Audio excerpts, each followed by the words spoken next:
Study and അപ്ഡേറ്റ്സിലേക്ക് എല്ലാവർക്കും സ്വാഗതം. അപ്പം നമ്മൾ CA നോക്കിയിട്ടുണ്ടായിരുന്നു അല്ലേ, സമകാലികം കുറച്ച് നോക്കിയിട്ടുണ്ടായിരുന്നല്ലോ ഓഗസ്റ്റ് മാസത്തെ. അതിൻ്റെ ബാക്കി കൂടെ നോക്കാം. നിങ്ങളുടെ അഭിപ്രായമൊന്നും കമൻറ്റ് ബോക്സിൽ കമൻറ്റ് ചെയ്യുന്നില്ല കേട്ടോ, അപ്പോൾ അഭിപ്രായം കൂടി പറയണേ.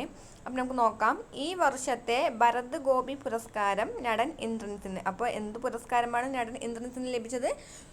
ഈ വർഷത്തെ ഭരത് ഗോപി പുരസ്കാരം നടൻ ഇന്ദ്രൻസിന്. മാർ ഗ്രിഗോറിയോസ് പുരസ്കാരം ഇൻഫോസിസ് സഹസ്ഥാപകനായ ക്രിസ് ഗോപാലകൃഷ്ണന്. അപ്പോൾ എന്ത് പുരസ്കാരമാണ്? മാർ ഗ്രിഗോറിയോസ്. അപ്പോൾ അതിൽ തന്നെ ഉണ്ട്, ആ ഒരു ആയിട്ട് നമുക്ക് കണക്ട് ചെയ്യാൻ പറ്റും. മാർ ഗ്രിഗോറിയോസ് പുരസ്കാരം ഇൻഫോസിസ് സഹസ്ഥാപകനായ ക്രിസ് ഗോപാലകൃഷ്ണന്. അടുത്ത് നോക്കിയാൽ MK സാനു ഗുരുപ്രസാദ് പുരസ്കാരം NS മാധവന്. അപ്പോൾ NS മാധവന് എന്ത് പുരസ്കാരമാണ്? MK സാനു ഗുരുപ്രസാദ് പുരസ്കാരം NS മാധവന്. അടുത്തത് ഓൾ ഇന്ത്യ മലയാളി അസോസിയേഷൻ്റെ അക്ഷരമുദ്ര പുരസ്കാരം ലഭിച്ചത് ശ്രീകുമാരൻ തമ്പിക്ക്. എന്താണ്? All India Malayali association AIMA Aksharamudra പുരസ്കാരം ലഭിച്ചത് ആർക്കാണ്? ശ്രീകുമാരൻ തമ്പിക്ക്. അടുത്ത ക്വസ്റ്റ്യൻ നോക്കിക്കേ. ചെണ്ട കലാകാരന്മാരായ കൂരൂർ വാസുദേവൻ നമ്പൂതിരി, മട്ടന്നൂർ ശങ്കരൻകുട്ടി മാരാർ, മദ്ദളം കലാകാരന്മാർ കലാമണ്ഡലം ശങ്കരവാര്യർ, കൂടിയാട്ടം കലാകാരി കലാമണ്ഡലം PN ഗിരിജാദേവി എന്നിവർ സംസ്ഥാന സർക്കാരിൻ്റെ 2023 കലാപുരസ്കാരങ്ങൾക്ക് അർഹരായി. അപ്പോൾ ക്വസ്റ്റ്യൻ ചോദിക്കും, 2023 കലാപുരസ്കാരങ്ങൾ ലഭിച്ചത് ആർക്കൊക്കെയാണ്, ഏത് വിഭാഗങ്ങൾക്ക് ചോദിക്കാൻ ചാൻസ് ഉണ്ട്. അപ്പോൾ ചെണ്ട കലാകാരന്മാരാണ്. ആരൊക്കെയാണ്? കൂരൂർ വാസുദേവൻ നമ്പൂതിരിയും മട്ടന്നൂർ ശങ്കരൻകുട്ടി മാരാറും. ഏതാ? ചെണ്ടയാണ്. ആരൊക്കെയാണ്?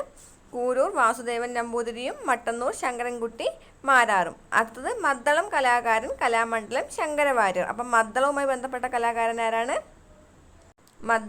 മദ്ദളം ആരാണ്? ശങ്കരവാര്യർ അല്ലേ, കലാമണ്ഡലം ശങ്കരവാര്യർ. കൂടിയാട്ടമാണെങ്കിൽ കലാകാരി കലാമണ്ഡലം PN ഗിരിജാദേവി. കൂടിയാട്ടം ആരാണ്? ഗിരിജാദേവിയാണ് കലാമണ്ഡലം അല്ലേ. എന്നിവർക്ക് എന്താണ് 2023 സംസ്ഥാന സർക്കാരിൻ്റെ എന്താണ് കിട്ടിയത്? കലാപുരസ്കാരങ്ങൾക്ക് അർഹരായി.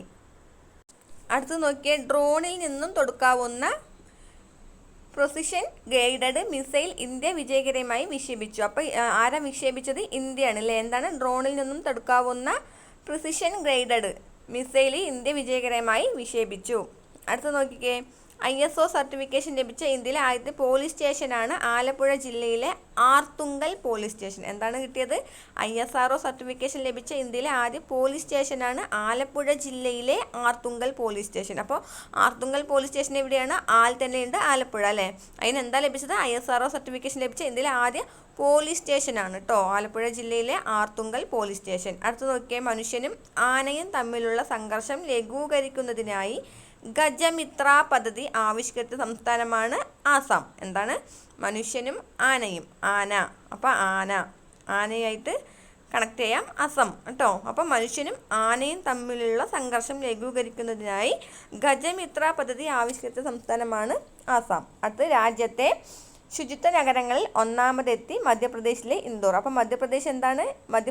ഇൻഡോർ എവിടെയാണ്? മധ്യപ്രദേശിലാണ്. ഇൻഡോറിന് എന്താണ്? രാജ്യത്തെ ശുചിത്വ നഗരങ്ങളിൽ ഒന്നാമതെത്തി മധ്യപ്രദേശിലെ ഇൻഡോർ. മഹാരാഷ്ട്രയിലെ നഗരമായ ഇസ്ലാംപൂരിൻ്റെ പേര് ഈശ്വർപൂർ എന്ന് മാറ്റി. അപ്പോൾ ഇസ്ലാംപൂരിൻ്റെ പേരെന്താക്കി? ഈശ്വർപൂർ അല്ലേ. എവിടെയാണ്? മഹാരാഷ്ട്രയിലെ നഗരമാണ്. ഇസ്ലാംപൂരിൻ്റെ പുതിയ പേരാണ് ഈശ്വർപൂർ. അടുത്ത ക്വസ്റ്റ്യൻ നോക്കിയേ. രാജ്യത്തെ ആദ്യത്തെ വേഴാമ്പൽ സംരക്ഷണ കേന്ദ്രം തമിഴ്നാട്ടിലെ കോയമ്പത്തൂർ ജില്ലയിലെ ആനമല കടുവ സങ്കേതത്തിൽ നിലവിൽ വന്നു. അപ്പോൾ എന്താണ്? രാജ്യത്തെ ആദ്യത്തെ വേഴാമ്പൽ സംരക്ഷണ കേന്ദ്രം എവിടെയാണ്? തമിഴ്നാട്ടിലെ കോയമ്പത്തൂർ ജില്ലയിലെ ആനമല കടുവ സങ്കേതത്തിൽ നിലവിൽ വരുന്നു.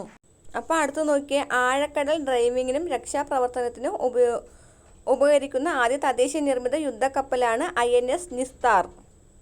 അപ്പോൾ എന്താ ക്വസ്റ്റ്യൻ? ആഴക്കടൽ ഡ്രൈവിങ്ങിനും രക്ഷാപ്രവർത്തനത്തിനും ഉപകരിക്കുന്ന ആദ്യ തദ്ദേശീയ നിർമ്മിത യുദ്ധക്കപ്പലാണ് INS നിസ്താർ ആണ്.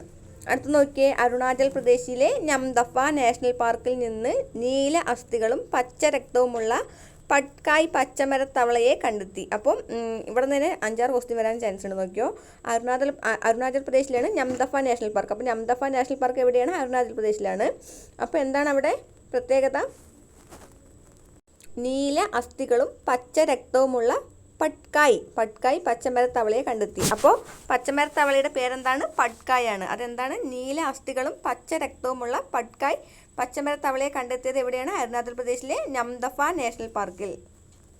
അടുത്ത് നോക്കിയേ, കർണാടകയിലെ ശിവമോഗയിൽ ഇന്ത്യയിലെ ഏറ്റവും നീളം കൂടിയ രണ്ടാമത്തെ കേബിൾ സ്റ്റേഡ് പാലമായ സിഗന്തൂർ പാലം ഉദ്ഘാടനം ചെയ്യപ്പെട്ടു. അപ്പോൾ സിഗന്തൂർ പാലം എവിടെയാണ്? കർണാടകയിലെ ശിവമോഗയിലാണ്. ഇന്ത്യയിലെ തന്നെ ഏറ്റവും വലിയ നീളം കൂടിയ രണ്ടാമത്തെ കേബിൾ പാലമാണ് കേട്ടോ. സിഗന്തൂർ പാലം എവിടെയാണ്? കർണാടകയിൽ. അത് ഉദ്ഘാടനം ചെയ്യപ്പെട്ടു.